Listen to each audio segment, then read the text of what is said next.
Have you ever looked at your bank statement and just felt overwhelmed by all the monthly subscriptions? We are all living deep in the subscription economy, but what if there's a better way?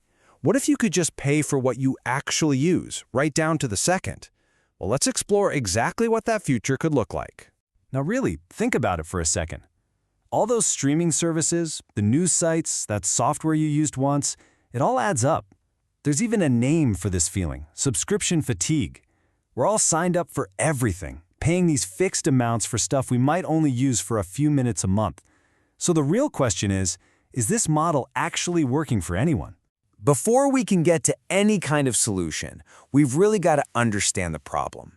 So let's talk about what I'm calling the subscription trap. You see, the subscription model creates this really frustrating two-sided problem. For us, the consumers, we're constantly risking overspending on things we don't fully use. But on the flip side, for creators and businesses, it is a never-ending battle to keep us subscribed, which makes their income feel pretty unpredictable. And for those creators, the reality is even tougher. It's not just about fighting to keep customers. They lose actual, real revenue to simple things like an expired credit card or a failed international payment.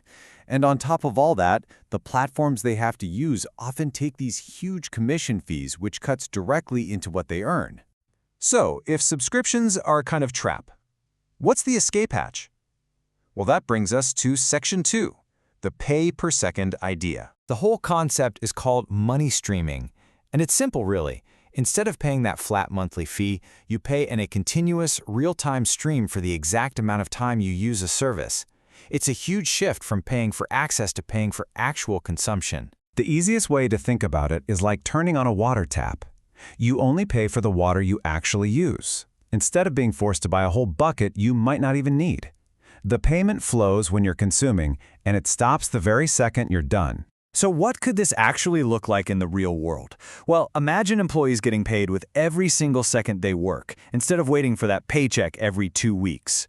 Or what if you only paid for a movie based on the minutes you watched before you fell asleep on the couch?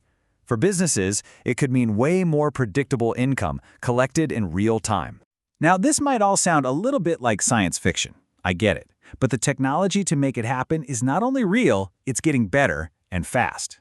So let's take a quick look at the tech that's behind the stream. This is all being enabled by what we call Web3 technologies. Things like blockchains and smart contracts, they act like these automated, totally transparent payment rails. Just think of them as a global, programmable money system that can handle these tiny per-second payments all on its own without a traditional bank getting in the middle. But you know, it hasn't always been smooth sailing. Early blockchains faced this huge challenge known as the blockchain trilemma. It's this really difficult balancing act of trying to be secure, fast, and decentralized all at the same time. For a long time, you could really only pick two, and that usually meant sacrificing the speed you'd need for millions of tiny payments. But now, this is where it gets cool. New technologies called Layer 2 solutions are basically solving this trilemma. They work on top of the main blockchains to make them way faster and cheaper.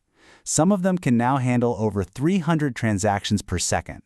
I mean, that's a speed that finally makes millions of tiny streaming payments an actual reality. And it's not just about speed, it's also about cost. When we talk about international payments, the traditional banking systems charge, on average, over 6% in fees. Blockchain-based systems can slash that by cutting out a lot of the middlemen, making global payments just way more efficient. Okay, so the tech is getting there, and it sounds amazing, but what's stopping this from just taking over the world tomorrow? We have to be realistic here and look at the real challenges. So let's dive into the big hurdles. Here's the thing. The biggest roadblock might not be what you think. As a researcher pointed out years ago, the main barriers have less to do with the technology and a lot more to do with us, our habits, our psychology. It's a human problem. There's this concept called mental transaction costs. Think of it like a tax on your brain power every time you have to make a buying decision. Subscriptions are easy, right? You set it and forget it. But with per-second payments, do we really want a running meter in our heads for every article we read or every song we listen to? That constant financial awareness could actually be more stressful than just paying a monthly fee. And of course, another huge hurdle you've probably heard about is energy consumption. And here, it's so important to separate the old tech from the new.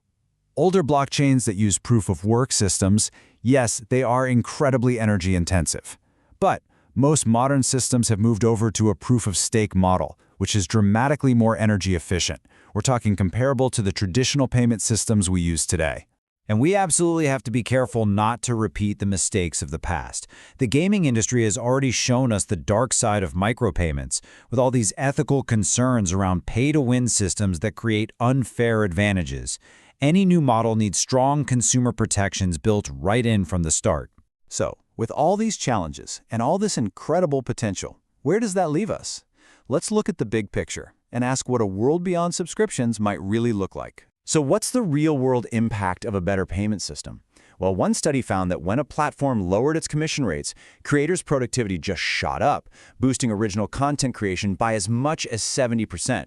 That's proof. More money in creators' pockets directly leads to more and better content for all of us. Ultimately, this is about building a more vibrant and sustainable creator economy.